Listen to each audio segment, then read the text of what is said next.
There we go. Now that we're streaming, good evening, everybody. All right, nice to see you all here today. Especially welcome to you, of course, if you're here for the first time. Welcome to Reasonable Faith. I can't really think of all that many announcements to say right now, but does anybody want to throw out a place where we're going to go after the meeting tonight? Roses, okay. Everybody okay with this? Yeah, Taco Tuesday there? Okay, perfect. Well, then we'll go to Roses after this. But tonight we have an important talk about doubts, which is, a big question for Christians to never sweep under the rug. Cello, my girlfriend, always talks about the Book of Mormon musical and how they have the song "Turn It Off," where if you're doubting something, then just turn off your doubt. But thankfully, we have a faith where we can keep those doubts on and hopefully get them resolved, because if a faith that can't provide us answers is not a faith that is worth following. So we have somebody very knowledgeable about this, Devin Squeri, to talk with us about that tonight. Awesome. All right. I realize that since it's the last time I did this talk, I actually have to wear my glasses to see my notes, so you'll have to pardon me so I'm not reaching out like that. All right. As we go along, this is meant to be a little bit of a conversation, not just a dissertation. So feel free to, shout out and interact and, however you want. Okay. So not very long ago, I realized that I was going to die. Thankfully, I wasn't sick. What it is that what my brain actually knew, my heart and body actually caught up with, which is that I am mortal, like everyone else here. And so in a moment, I suddenly realized that I'm going to die, and if I'm going to die, well, then what comes after that? What's happening next? So, hold on. So ever since I was a kid, I had questions and doubts about Christianity. And I had taken all those doubts and I had kind of stuffed them in the back of my mind and not worried about them. I tried to kind of turn them off. And that worked for a very long time. But when I finally realized that I had so little time left, it really was like a terminal diagnosis. It took over everything that I was doing. It monopolized all my thoughts. I realized that maybe I had a day, maybe I had a decade, maybe I had 500 years. But I did know that the end was coming, and it was going to be a distinct line in the sand, and I would be no more. So it was really faced with a choice of two things. There either is a God, or there's not a God, and that's it. So I was actually very overcome with fear that there wasn't a God. So at the end, when I die, I beat my last breath, I dissolve, and I turn into absolutely nothing. So if you think about it, how many people from 100 years ago are actually remembered? Really, pretty much everyone's forgotten. Okay, you don't believe that? How about 1,000 years ago? How about 2,000 years ago? Okay, well, there's that one guy. But besides him, anybody, like really anybody else. So the next few months after this happened to me were really a downward spiral. Now, and I freely admit, it very possibly could have been depression. The big part was absorbing the futility of it all. So that if there's nothing to us, I needed to distract myself. So I pulled back into myself. I became distant. I felt completely disconnected from everything and everyone around me. Any joyful event that I went to or things that always brought me happiness were robbed from me. So I realized there was full nihilism, that no matter what we did, it was absolutely pointless. There was absolutely no hope. So the question is there anything that I can do with this paradigm that's actually going to make a difference? Any lasting anything? And my answer is no. In 500 years, no one's going to remember me, my wife, my kids, anybody.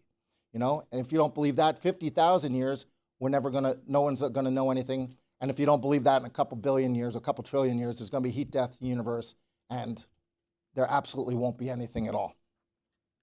So to make it worse, when I was going through this crisis of faith, that I felt like a heretic, and I had a tremendous amount of guilt.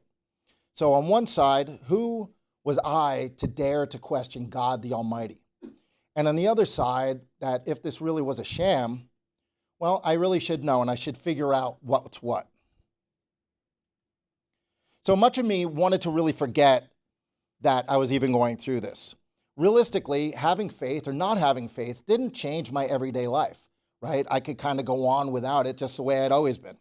And many people live perfectly happy lives without ever embracing faith, and they go to their end with a smile on their face.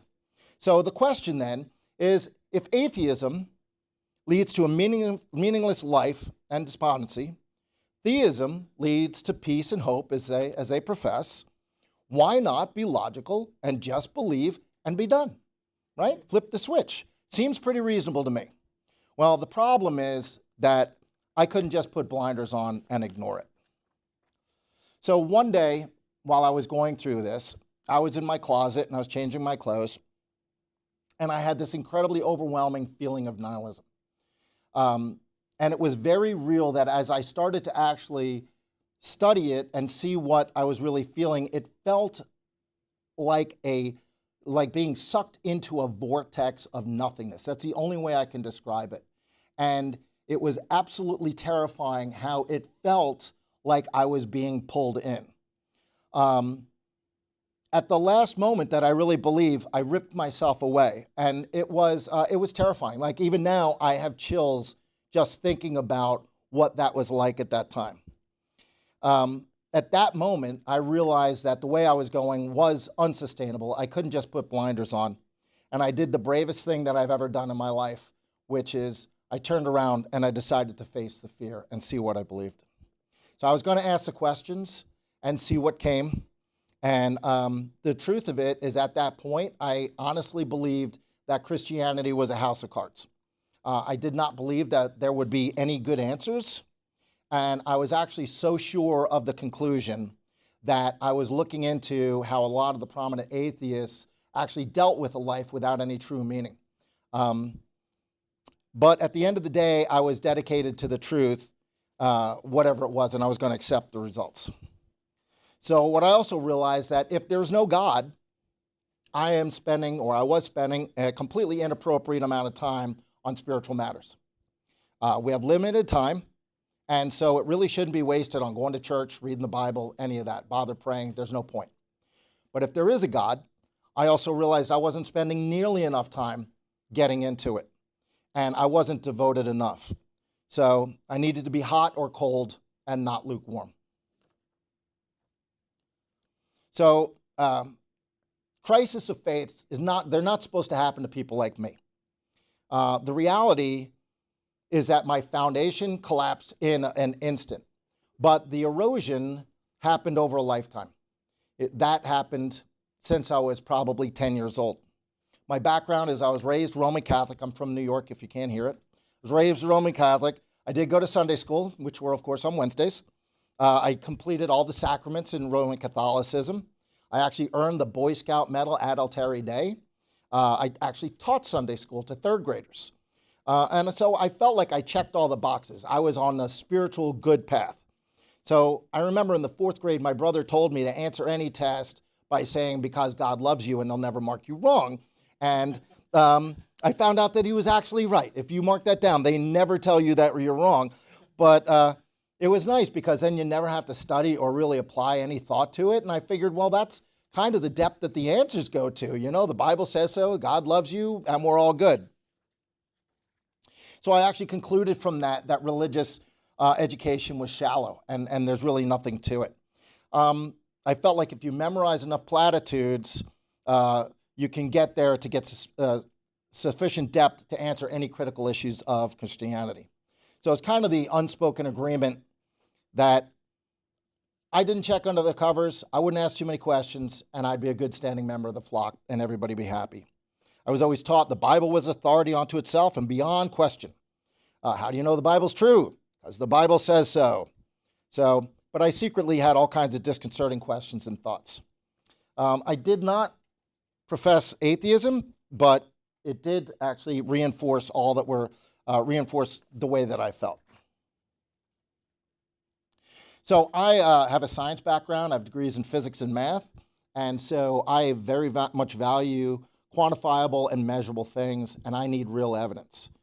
I knew that vocalized questions would allow failure of the Bible stories, because, how could they not be unsatisfactory? You look at them, and things like, the guy's living in the mouth of a fish for 3 days. I mean, are we really supposed to take that kind of stuff seriously, or is that a joke? My view on the Bible was that optimistically, it was a well-meaning document that was trying to push moral lessons to people, and pessimistically, it was a method of control of the masses. I knew that Christianity was not just a house of cards, it was a house of cards that was made of fine glass, and when they came over, it was just going to shatter. So when I was young, like you guys are, I knew death was far away. Asking these questions would certainly pierce the veil. And so I decided consciously not to pop that bubble. Lived 30 years like that, but still had all these questions and doubts. And I feel like I had much more of a feeling of acceptance and belief. I was a churchgoer, prayed daily. We were actually regular ushers at church on aisle 3 at the 10:45 service. And on the outside, and that's the big thing, is that I looked like a really solid Christian, right? I had all of these things. I taught religious school. I was an usher at church. I went, to all of the different things. And from the outside, I looked like a good standing member of the flock. On the inside, I really didn't believe very much at all. So I still had all these questions unasked and unanswered. And that's a big thing. They were unasked because I was afraid to. My feeling was that everyone else looking around had strong faith, and I didn't want to be the only one asking questions. Whereas some of those people were probably looking at me saying, oh, he's a man of strong faith. We don't want to ask any questions. So when my crash came, I really could not see how God could possibly exist. This is purely a material world, and science told me all things attributed to God are very easily explained, right? But at the same exact time, I couldn't possibly see how God couldn't exist, right? There's clearly a divine presence in the world. It doesn't take a lot of thought and a lot of looking to see outside of the materialistic bubble. So my response was to go on a 2-year, pretty obsessive and a little nutty 40 to 80-hour week evaluation to see what I believe that truth is. So first point, there is one truth. Truth is truth. There's no your truth, my truth. It is purely objective, and we have to get there. Subjective truth or your truth, my truth is the old school term for what we call an opinion. So there's also we need to get to a big difference between disbelief and doubt. Okay? Disbelief is when you've made a decision. It's like a noun, right? It's a state of being and there's no pressure. When you believe something, you don't believe something, you're done. You've made your decision. There's no pressure on you. Doubt is what you do not know, and that is an uncertainty and a verb. And as a verb, it creates pressure to get a resolution. So if you think about it, when you're uncommitted and you have all these questions, that's where you're getting the push-pull. What I learned is that there's really 3 types of doubt. There's factual, emotional, and volitional. So if you have any questions, you want to go further, Gary Habermas has some really great videos on doubt. He's a great resource. A lot of times, it starts with factual doubt. That's information-based. I have a doubt about, where they were in Egypt, something like that. That a lot of times leads to emotional doubt, which is emotion-based. Typically, especially in my case, was fear. And then the third type of doubt is volitional doubt, which is you're making a choice. You're physically making a choice not to believe. And a lot of times, it's a big combination. And I will tell you this with a great certainty. Every single person in this room will either experience a crisis of faith or someone that you care about deeply will have it at some point in their lives. It is extremely common and it is brushed under the rug. So some of the common triggers are things like a divorce, which you guys are probably not worrying about yet, but death of loved ones, serious illness, really anything that is a life-altering event sometimes triggers these come up. So let's talk about the 3 types of doubt. The first one is factual doubt, which I call head doubt. So that's really just an intellectual barrier. I always thought it was a choice of either you could be a logic-based thinker who demands evidence or a believer in God, one or the other, but not both. I believe that the unspoken but prevailing view is that people of faith relied on a blind faith, and people are not anchored in science. So there's no evidence, and it's really unappealing to anyone of great intelligence, right? It's the folks living in the backwoods of Arkansas with family members as brides. Sorry for anybody from Arkansas. So far as even the enlightened intellectual elites, the atheists, call themselves the brights, which I think is a little arrogant, but so what? And that is really reinforced heavily in college and media. And a lot of times when you hear this, it's justified by a paper that was done in 2013. I won't go into it too much, but it studied intelligence versus religious belief, studied it over 80 years. And their conclusion was that there is a direct negative correlation between religious belief and intelligence. So basically, the smarter you are, the less you believe. And so there you go. It's a full scientific study to look at. Well, except it's extremely flawed. The reality is that the negative correlation is so small, it's well within the margin of error. And you only hear the atheist side claiming that they're elites. Even the authors admit that the study really had nothing to say on that subject. But the thing is that it perpetuates, it gives a basis to perpetuate the myth that intelligent people are not people of faith. So I didn't know that. So to me, I was like, if all the intelligent people are on one side, well, which side do you want to choose? Which way do you want to go? Personally, I want to be with the smart folks. I will throw a little sidebar here. It's also interesting to note of the 10 people in the world that have the highest IQs, 8 are actually theists. 6 of those are Christian. So sample size of 10 is entirely too small to draw any real conclusive data from, but it's an interesting point. If you're saying that, all the intelligent people are over in this group except 10 of the smartest are over here, well, I don't know about that. So the whole thing led me to fear of asking questions because I was truly afraid of what I was going to find. So I'm going to give you a silly example, but it's something that did come up in my mind. So let's take Jesus' first miracle, turning water into wine. So I envisioned it kind of like, almost like a college party. So they went, the kegs were tapped, so they're all drinking water, and Jesus shows up with more wine.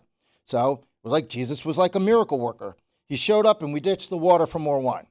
And then the next version, Jesus was a miracle worker last night. He showed up and changed water into more wine. And then the next version, Jesus performed a miracle last night. He changed water into wine. And I've been to plenty of parties where it was just like that. Like, did I believe that? No, but it's possible things like this happened. That basically it became mythified over time. So how do we know that he didn't have those extra bottles of wine sitting out in his ox cart when he pulled up? Or something like that. When I was dating, I used to do that. I used to keep a couple bottles of wine in the car. So I really believed in the idea that these stories of Jesus' miracles were retold and mythicized over time. But when I went and actually did the research, what I found was the water cisterns were for washing. So they were big stone jugs. And each of them held between 2 and 3 firkins each. Now, we all know how big a firkin is, right? Everybody? No, okay. What? 9.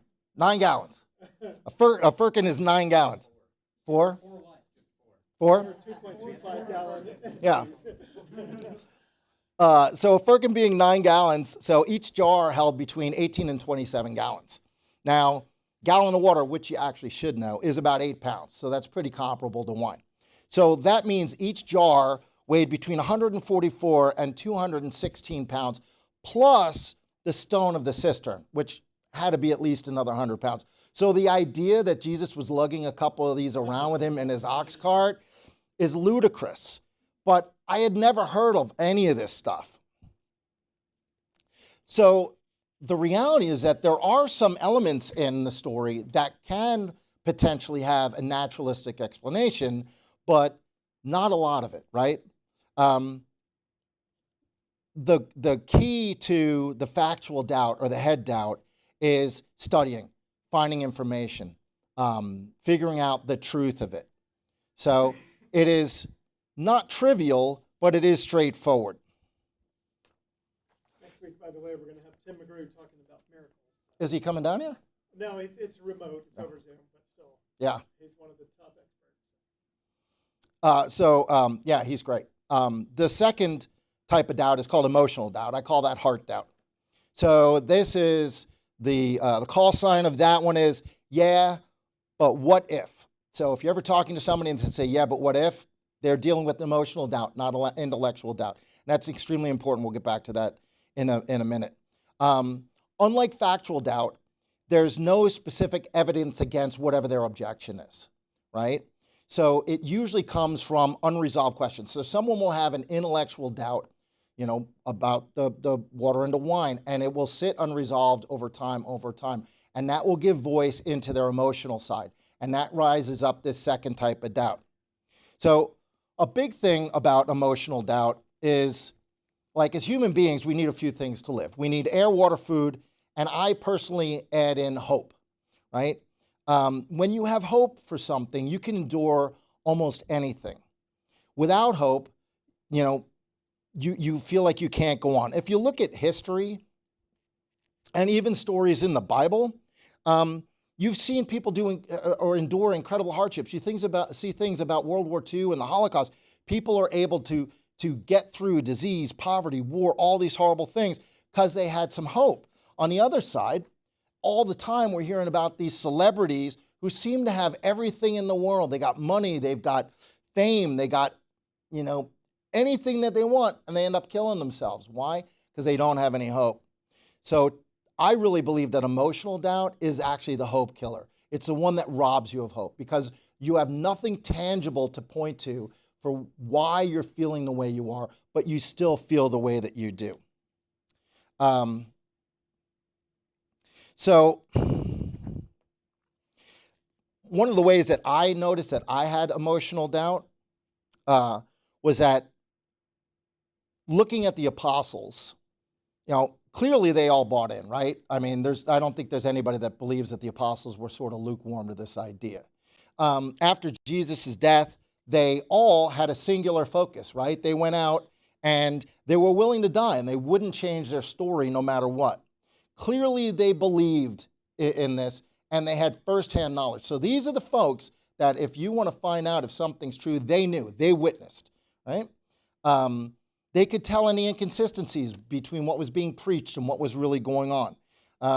And they were willing to, like I said, willing to die. So it's very, very compelling, right? But my answer was, yeah, but what if, right? What if the apostles were really just, just like Jim Jones cultists. So if you don't know, Jim Jones was had a cult in the 70s, and I won't go into the whole thing, but basically he had his folks drink poison Kool-Aid so that they wouldn't get caught by authorities because he was, as all cultists do, they do it because they have free sex and they get the money from their folks and then they have the power over them.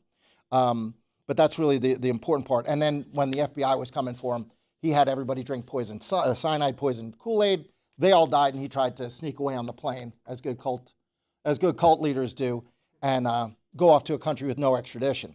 But the important thing there is Jim Jones, being a cult leader, he was attributed to having divine powers. They said he could raise the dead.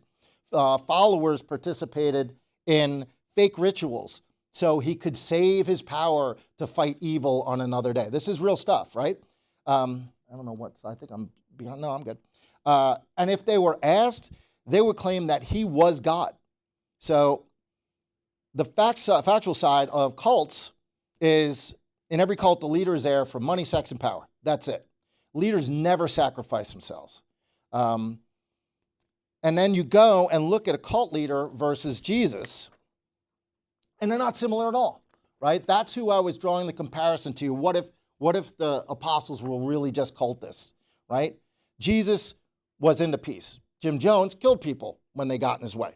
Jesus served, Jones manipulated and abused all of his followers. Jesus was about love. Jones was about people serving him. And I had zero basis for ever thinking that these things were parallel.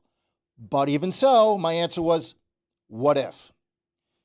What if the apostles were so deluded that they would swear by it, just like the ones assisting Jim Jones?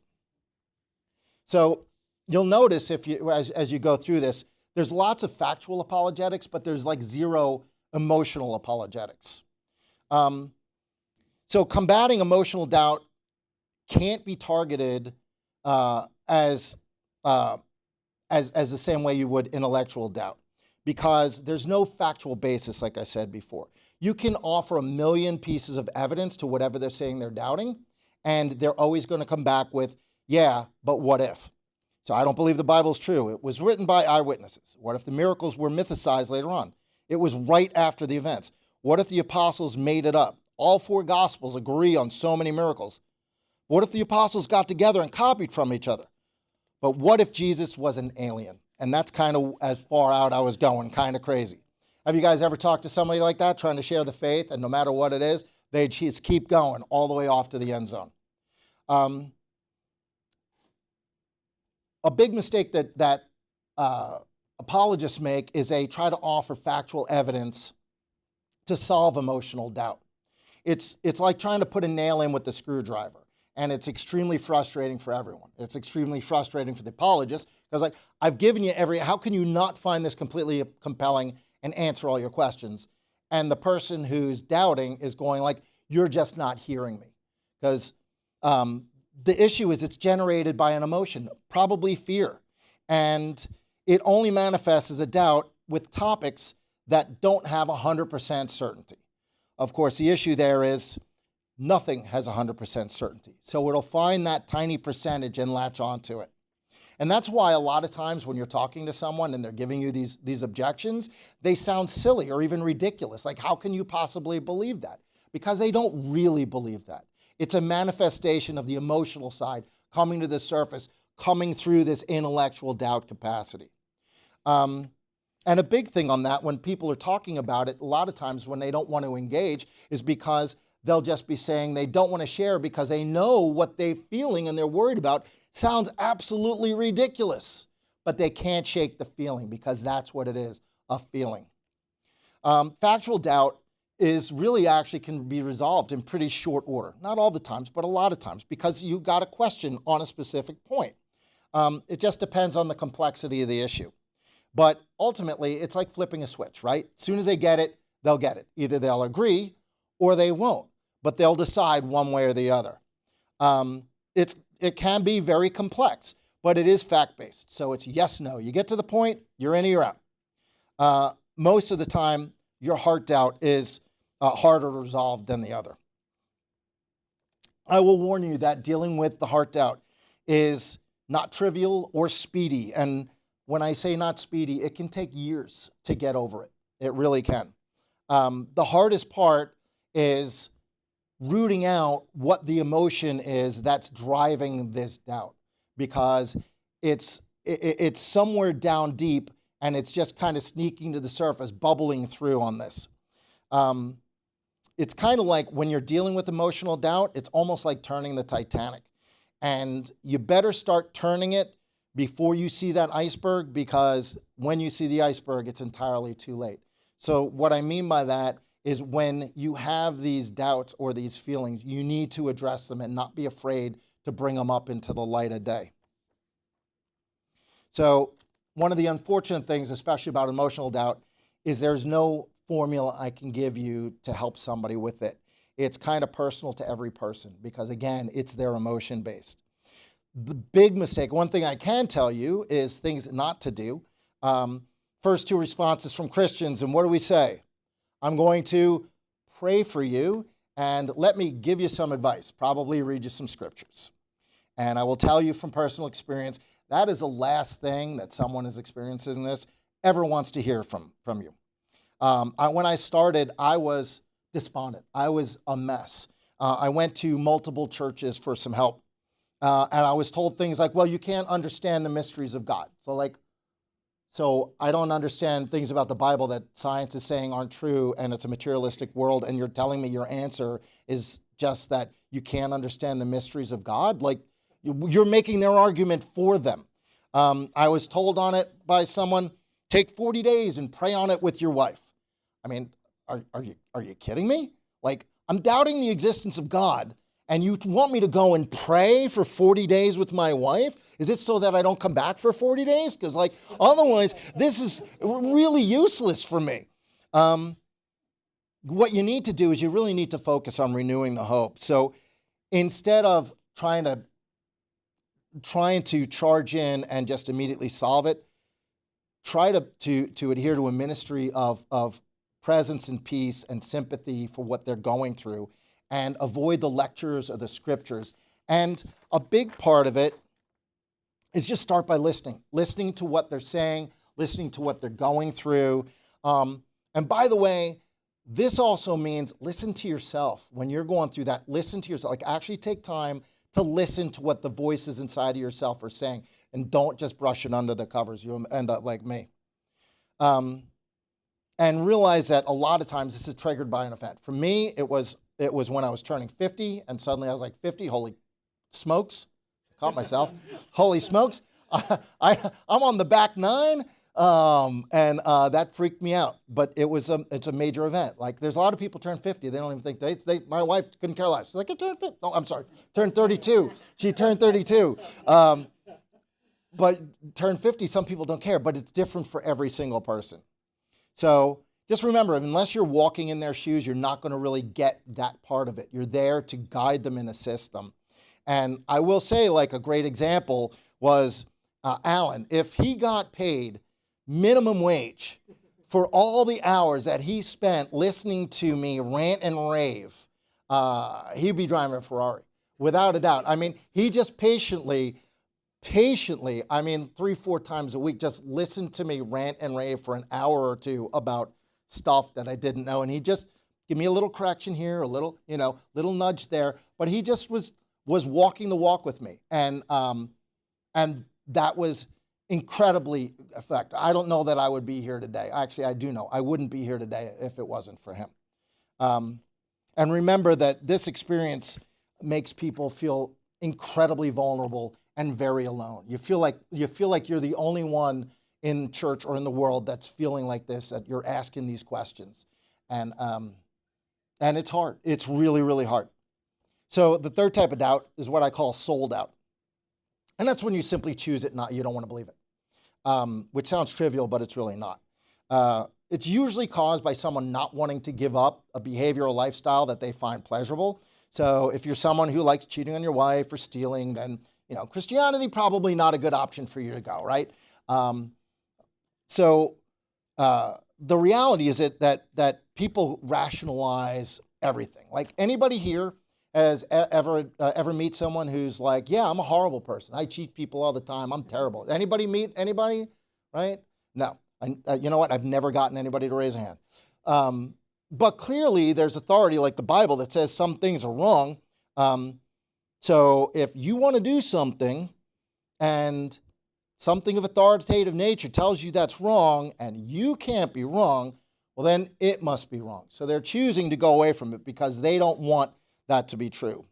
I honestly dismissed volitional doubt because I didn't think that I didn't have anything like that. I don't do drugs. I don't cheat around. I don't steal. I live a pretty moral life. And I dismissed it as, the volitional doubts really belong to like that lower class of human. I could look down my nose at those horrible people that, doing all that. But I realized that I had a sneaky one. I didn't want to submit myself to authority, to the authority of God. I realized I actually did have volitional doubt. Mine was centered around my arrogance. I did not like the idea that I was not the penultimate creature in the universe. What I like to view was that God was my respected advisor, the gray sage beard and coming over, and I'm sitting a king on my throne, and he'd come over and whisper in my ear, and I would nod. But ultimately, I got to decide. I was the captain of the ship. I was the king of the domain. And I did not like the idea that God was so far above me. Because if God's so far above me, well, he deserves service and worship, and I did not like that. I did not like being below anyone. So part of my skepticism was centered around that I needed to humble myself, which I had a big problem. But you look at something like, I don't know how much you're familiar with the fine-tuning argument and the creation of the universe, and Alan's kind of an expert on that, so I'm thinking you guys have some exposure to it. But even just the creation of the universe, like you look at it, you're like, holy smokes, man, I am so insignificant compared to all of that. Like, how could you think that you're the pentultimate thing of the universe? So I immediately wanted to dismiss it. Interesting, one day I was driving and I heard a podcast with a NASA physicist who was an agnostic, right? So he just couldn't decide what was what. And he was surprisingly extremely honest.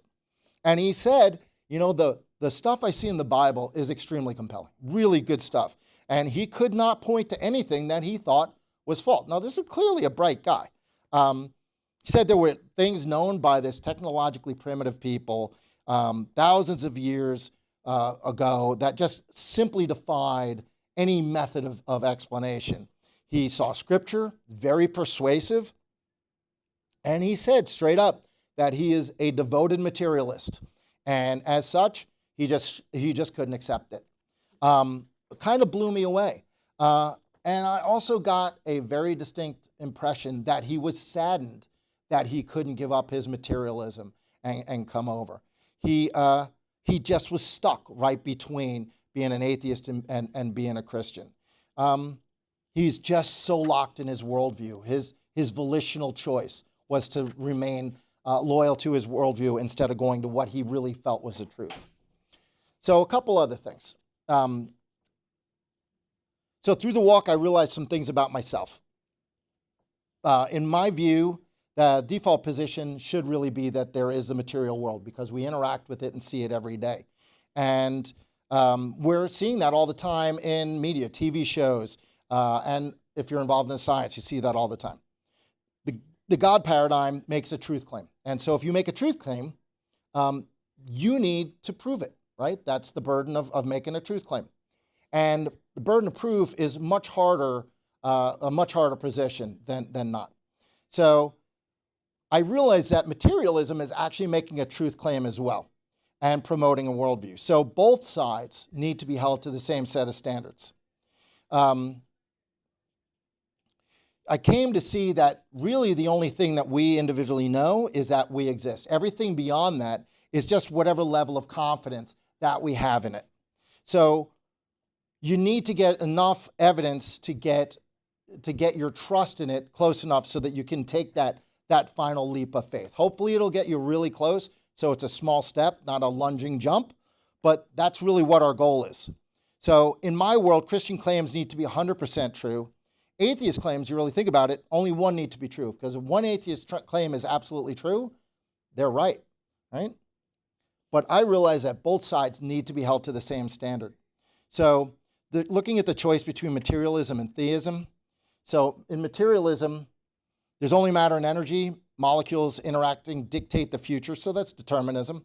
There's no free will, no choices. It's just like a giant set of dominoes that we could go back to any point in history and we could be able to tell you everything's going to happen if we could look at the molecular interactions going on in the environment. I believed organisms randomly mutate, survival of the fittest, and feelings and emotions are really just simulated. They're not real things. There's no morality. Everything is purely subjective. And no reason to really believe that we believe the truth. In theism, we're more than just matter and energy. We're timeless, all-powerful, and there's a personal God, and we're created to be with the Creator. We have free will and choice, and we're held responsible.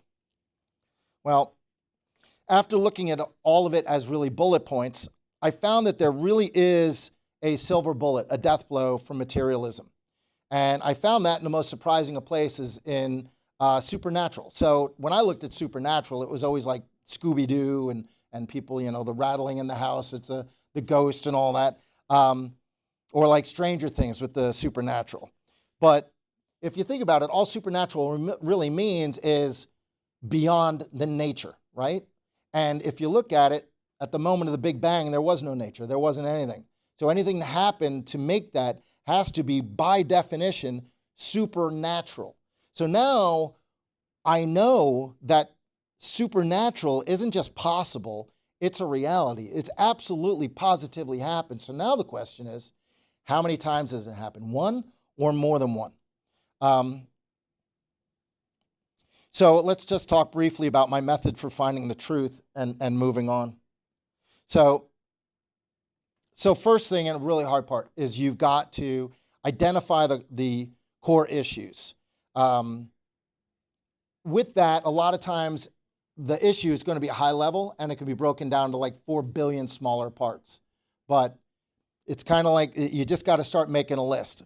The other side is, for me, I needed to evaluate both sides of the equation. I couldn't go and just listen to apologists, hear their answers, and accept it. I had to go and listen to the best atheists as well, because for me, I need to understand the whole thing and figure out what's true and what's not, or else I wouldn't have any confidence in the decision.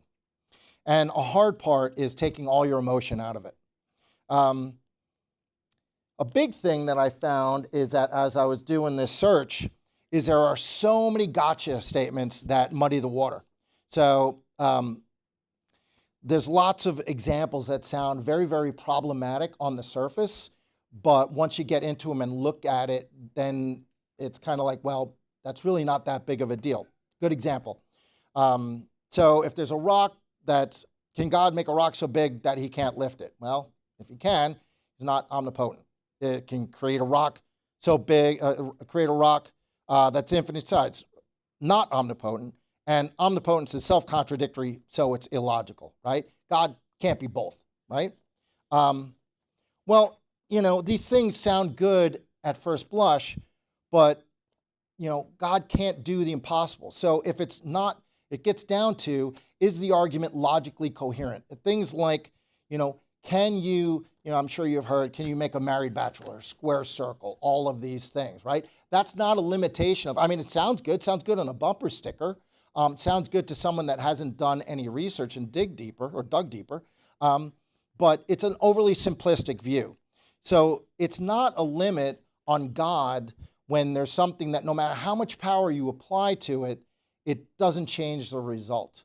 So when you start looking at these arguments and actually doing the research, they suddenly become defanged.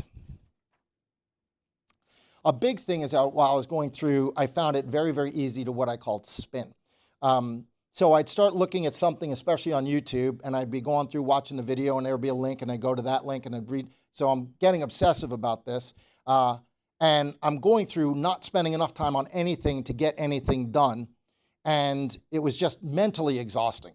So one night, I'm jumping from topic to topic to topic, and not really getting anything resolved from myself. And all these sites have these great PhDs and all this stuff, and everybody's saying all these things. And I fell into a trap where I found something that was put out by a bunch of PhDs and sounded legit. So I found out, this was something I discovered, that in 1794, French writer Dupuis uncovered facts around Christianity. Did you know that this person, I'm going to ask you who this person is, was born on December 25th. So as a virgin, to a virgin surrounded by shepherds. The virgin was so the virgin was surrounded by shepherds. He was called a great teacher. He had 12 companions. He performed miracles. He raised his friend from the dead. He was known as a good shepherd, the way, the truth, the light. He was identified with the lion and the lamb. He performed water baptism. He had a Last Supper. He sacrificed himself to bring peace to the world, and he was buried in a tomb, rose after 3 days. He ascended to heaven and would return at the end of the world to resurrect and judge. Who was this? Exactly. It was Mithras, right? Mithras was a Persian deity that was around about 500 years before Christ. So it was pretty clear that if the early Christians borrowed from this myth, then Christianity was clearly false, right? I mean, all of these things. I mean, this is describing Jesus to a T. That couldn't be coincidence. I remember the night, it was like 3 a.m. I had a pit in my stomach, cold sweat. I was like, oh my goodness. I mean, it's just showing me that Christianity is false. But then I did some research, right? I found out the December 25th wasn't actually factual. That started in 274 AD when the Roman Emperor Aurelian made the cult official. Mithras wasn't born from a virgin. He was actually pulled out of a solid rock, so it's kind of hard to see that parallel. The shepherds that were supposed to surround the birth, there weren't humans on the planet when Mithras was created, so they couldn't have been there. There was no record of him being a teacher. He was a deity, so you'd expect there to be miracles. The 12 disciples, right? That can't be just a coincidence. It's just a kind of a big kahuna issue, right? The problem it was just a pictograph of the 12 signs of the zodiac going around him, and they said that was his 12 disciples, and so they said the apostles was an idea borrowed from him. So at this point, I actually started getting like really angry. So remember this, there's lots of information out there, but there's also a lot of morons with bullhorns. Remember that, even if they have PhDs. So the resurrection of his friend, nope, that never happened. Sacrificed himself for world peace? Well, no, but he did fight a bull, so that's pretty close. Last Supper, died, buried, rose from the dead? No evidence that was ever part of the tradition. So what was pitched as the defeater of Christianity and had me extremely upset and was very painful, had actually zero factual basis. So the big thing to remember is if you're encountering this, when you're in doubt or you know someone, just have them stop, take a breath, and do some research. So people a lot of times hide these crises because of guilt and shame, and they manifest in 2 ways. One is outward like mine, where I'm open about it, and I had to go, and I dealt with the church and all that. And then the other one is inward, which is pretty terrible, because when people allow it to just go inward, they never address it, and then they never actually face it. And those people end up falling away from the church and just quietly go off the wayside. And you'll never hear from them. You don't even know of an opportunity to help them. And that's a really bad one, because those people, they'll go to their grave never finding their answers. So last couple points. What I found for me that helped was writing it down. Writing it down made it real. It helped me separate the factual from the emotional stuff, and it allows me to actually go bullet point and look at one side versus the other, decide what was nonsense and what was worthy of being looked at. And that helped a lot. It actually took over a year, and like I said, 60, 80 hours a week. I ended up with a document that's 85,000 words. It's going to be published in a couple months. So that's kind of wild. So in conclusion, my journey actually made me face my fears, and it made me educated on topics that I had made so many assumptions on. Anybody know Dunning-Kruger effect? It's when you know so little about something that you don't even know what you don't know, right? That's where I was. So I thought I was an expert. I thought I had all these answers, and so there was nothing there. The answer was I knew so little I didn't even know. And I had to put aside all my common knowledge and get to using factual and reasonable approach. And honestly, I found that at this point, it's resulted in me having a much, much stronger faith. I think a faith that I never would have had if I just kept going on. And I found that my questions really, as much as I hated to admit it, my questions really weren't original. Most of them have been talked about and debated for thousands of years. So one thing I'll leave you with is if you have questions, ask them. Do the research. There's well thought out logical answers, and also have them so that you're prepared to give answer to people that are questioning. Okay, questions, thoughts, concerns. You want to mention about talk about doubts? resource online and stuff? Sure. Alan and I both participate in, it's called talkaboutdoubts.com. It's run by Dr. John McClatchy. It's got, tons of you'll know the apologists, but we go and we have, when someone puts a question or something that they're struggling with, we would go and meet with them for as long as they need to try to help them through this kind of stuff, to break down where their doubts are, what kind of doubts they've got. So if you guys ever have any doubts, you can always reach out, or somebody, you can always point them to it. There's like 60 people that work with it, and so we've got world-class experts across all the different spectrums. Then there's us. And then there's us. I'm good for. He really does a good job of connecting you with people like Dr. Tim McGrew, or real experts in various specialized fields. Or fine tuning with Alan, or comic relief from me. Questions? Anything? Yeah?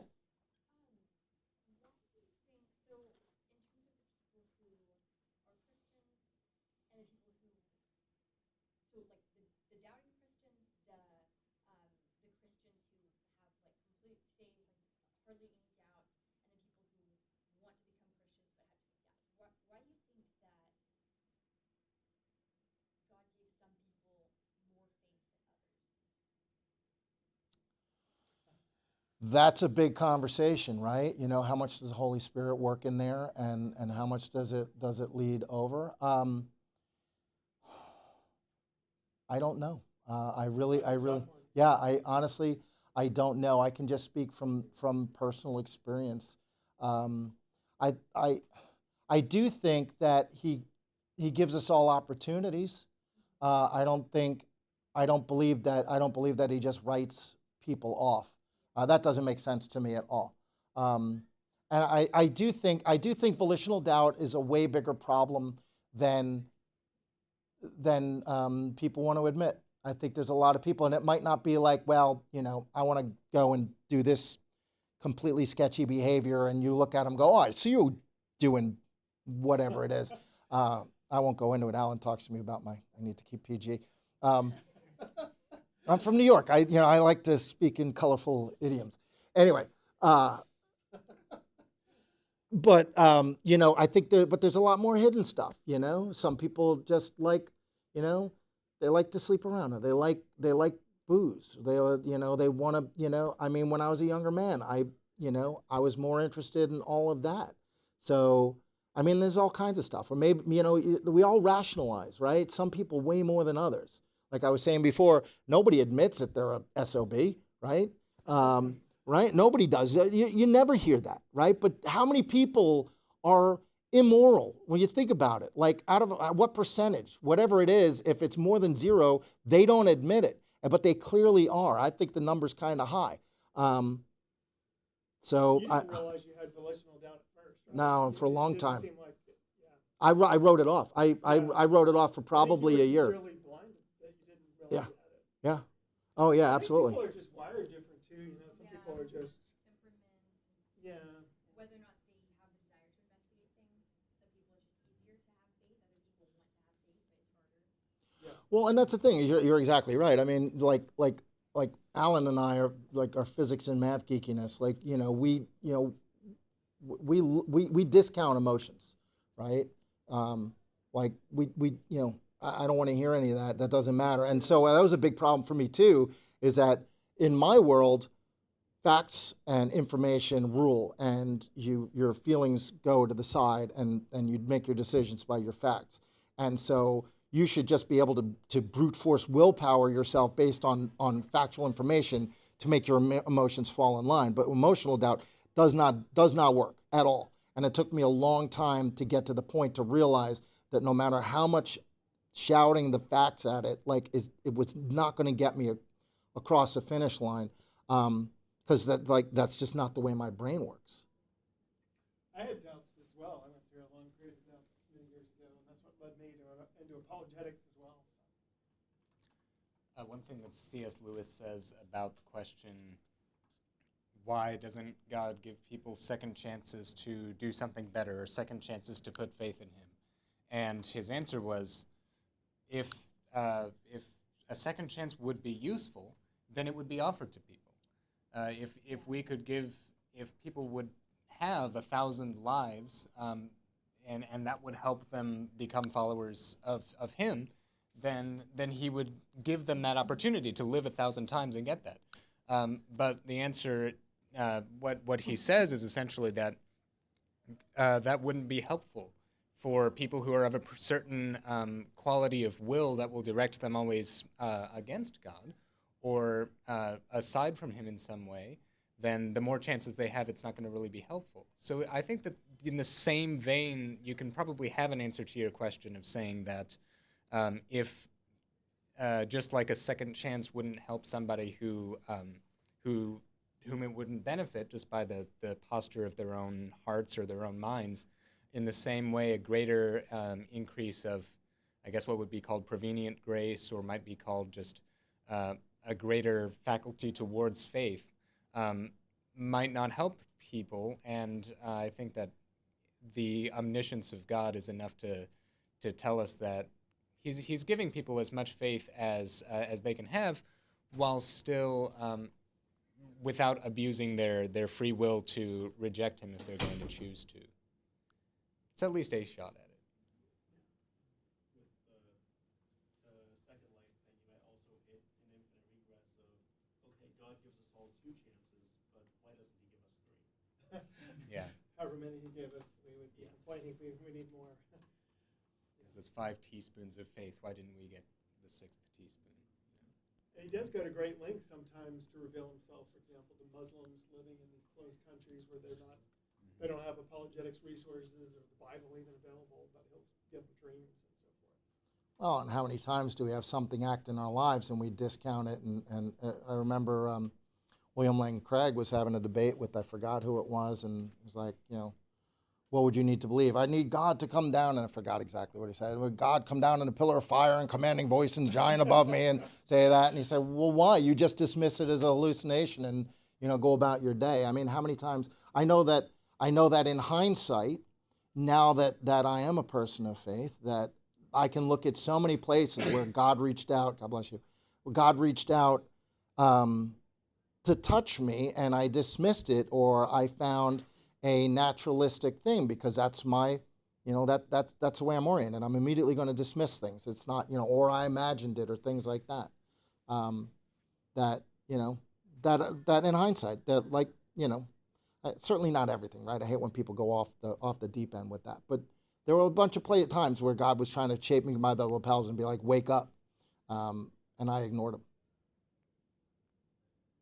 Yeah? You talked briefly about meaning in life and how, as a theist, you can have objective meaning. As an atheist or agnostic, you can really only have, a subjective meaning. Yeah. Do you think or know of any such person who is able to live their life the entire way with only subjective meaning and be, truly happy in a sense? Do you think that's possible at all? Personally, I mean, just by definition, if you're an atheist, you can't have an objective truth, right? So, because there's nothing to ground it on. So they have to kind of pick and choose what they want. Now, certainly, I would assume plenty of happy atheists and certainly plenty of moral and ethical atheists. But to me, I don't know. That's a hard one for me to answer because if it were me and I was an atheist, I struggled to figure out some way to find something that would give me some sort of purpose.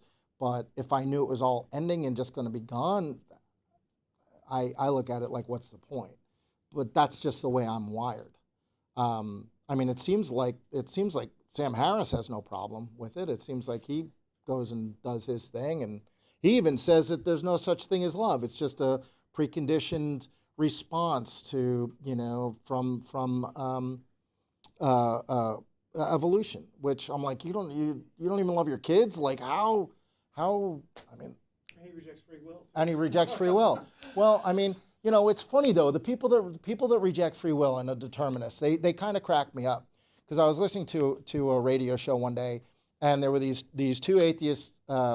I think they were physicists, and they were talking about determinism and all this, and then they were saying like, well, really, because you can figure out what people are going to do with the correct external stimuli, which is called behaviorism, by the way, which nobody believes in anymore, but they did.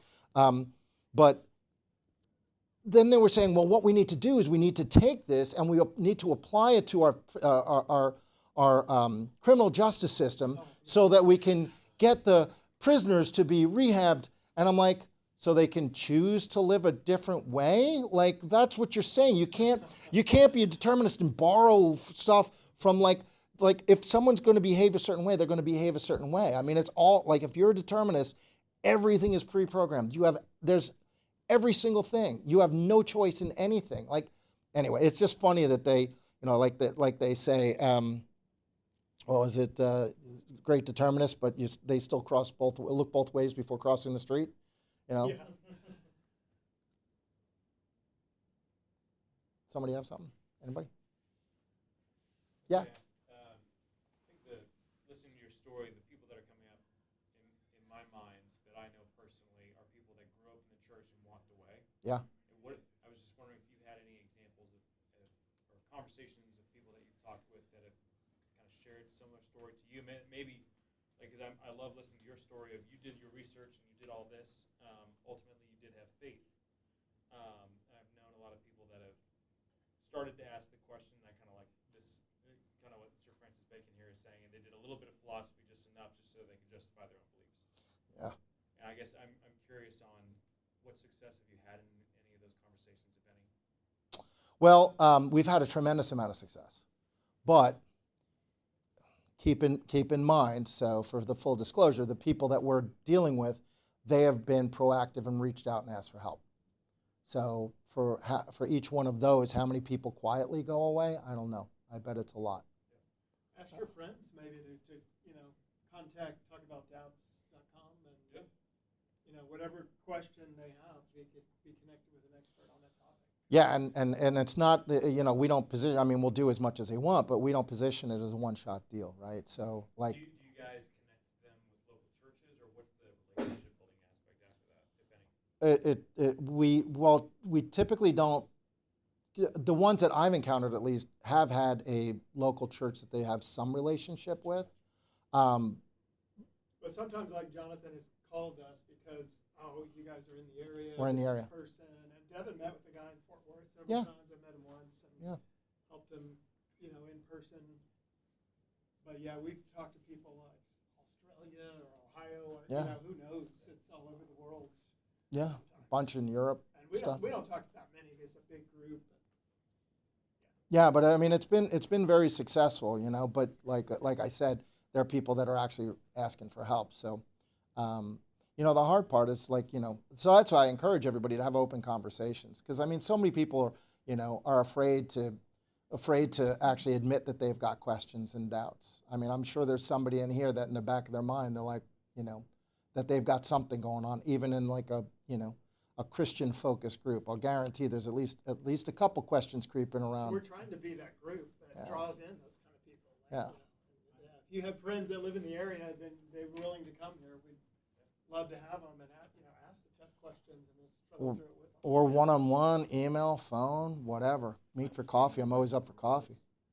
What was that? I'm just saving my question for Roses. Yeah. The guac or the nacho sauce. Didn't want to monopolize the whole back and forth thing. No, bring it on. All right. So, for someone who is already Christian. Someone who is already Christian believes there's a God, but is unsure of their own salvation. Mm-hmm. What are some good I'm concerned that I might unknowingly be. What are some good tips for somebody who's kind of afraid of being in that I never knew you crowd? Yeah. If there are some people who at least profess to be following God Mm-hmm. and are not saved, how do I know that I'm not one of them? I would say the first thing that my gut feeling is the fact that you're asking that question is probably means that you're not one of the others, that you're fine, would be my immediate feeling. If you're worried about not being with Christ, then that says that you believe Christ. And if you, that's all you have to do, right? That's the beautiful thing about Christianity. And it's the only religion ever where it's not built on anything that you do. It doesn't, like, it matters what you do, don't get me wrong, but like, you cannot earn your way. You cannot do enough. It's all you have to do is accept. That's it. And you're done, right? And then you're changed. And if you're worried about that, that means that you're in already. You're in. So certainly, there's a lot of people with really good answers on that are way more versed in theology than I am. But from my experience, that just position of asking and caring, that means that you're too late. You're already saved, brother. That's a very biblical answer, I think. That's good. Well, believe me, I had the same question. What's enough, right? And that I struggle with, like, what's enough? Where, do I do enough, or where's the line? Do I make the cut? Do I not make the cut? The emphasis is more on what is the object of your faith, right? If you just have the faith of a grain of mustard seed, it's not. I mean, some of us are wired where we go through phases of doubts and whatever, but if Christ is the object of your faith, and you're trusting in Him for your salvation. That's it. It's not like He's going to reject you if you did too many wrong things, because we're all in that boat of being separated on that basis. Yeah, self-justification, I think, is a big difference maker there, because for the ghost to say, "But Lord, didn't I do this? Didn't I do that?" And He says, "Depart from me, I never knew you." And then the other ones, you did these unto the least of these, you did these unto me. And you have one group that's trying to say, "Well, I did these things," instead of putting their faith in Christ. They're saying they're putting in their own works. Good. Yeah. And by the way, if you look at Scripture, like, it's filled with doubters, right? We all know doubting Thomas, which is the most obvious of one, right? But what John the Baptist sent, yep, yeah, right. Like, are you the one that we were expecting? Well, if you don't believe everything that I've been saying, everything that's gone on, look at what I've done. It's rife. So if you ever have questions or doubts, never be embarrassed about it. Even though we all feel like we should be, don't. Yeah, thanks for sharing that. Yeah. Yeah. Probably gone out of time, I guess. That is our time, but thank you so much for Thank being you. here. All right, thanks, guys. I do want to announce the thing that I forgot, which is that next week we'll be in Founders North 2.106 again. So I will put the sign there that says that we're not here. And if you read the sign, then you're probably already late. So then you'll have to run over. Yeah. And also, the announcement will say what room number we're in. Yes, yeah. but it was the room we were in last week. Science oriented. If anybody wants to go to a conference, there's a great one Saturday in Denton, put on by Discovery Institute. Yes, the Discovery Conference. Devin and I are going too. So. If you're going, let us know. We'll meet up and have coffee. Yeah. Y'all have a good week. All right. And Alan will forward my contact if anybody has any follow-ups, questions, somebody you want to put in touch with me or Alan or whatever. Feel free. Yeah, absolutely. We're definitely available